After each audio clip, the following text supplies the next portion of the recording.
Oh, hey guys, this is Nickie, and I will be showing you how to do a physics problem. This question is about an experiment to measure the temperature of a flame, and first we will be defining heat thermal capacity.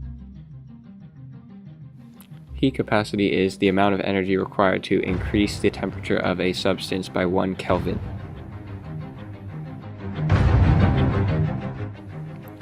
Please read this information as it will be required for the rest of the problem.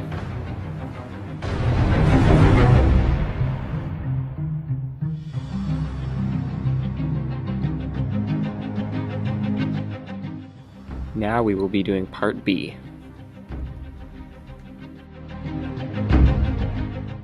For part I, the metal is transferred quickly to minimize the amount of heat that is transferred to the air from the metal. And for part II, the water is stirred so all the parts of the water reach an equal temperature. Get swole. For part C, the problem gives us a bunch of information and asks us to solve for the temperature of the flame. So here's the information that the problem gave us. C is the heat capacity, and so C sub m is the heat capacity of the metal, C sub w is of the water, and C sub c is of the calorimeter.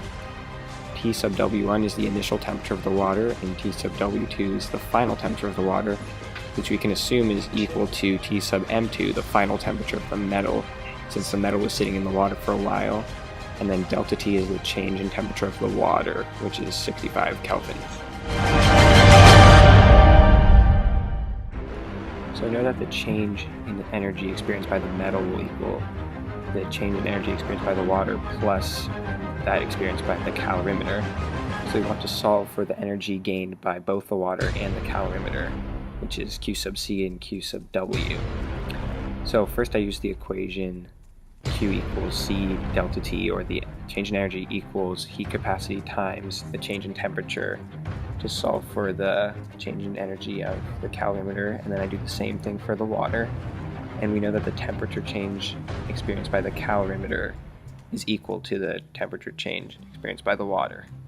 So we get that the energy change for the calorimeter is 3,549, and then for the water it's 35,490 joules. So now I just find the total energy experienced by, or energy change experienced by the metal by adding the two answers we just found, and we get that the energy change experienced by the metal is 39,039 joules. With that information, we want to use the equation Q equals C delta T again to find the change in temperature experienced by the metal, since we have both the heat capacity of the metal and the change in energy experienced by the metal.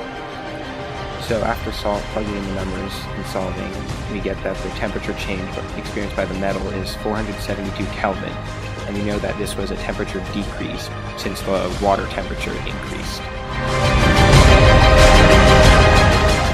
Hey guys!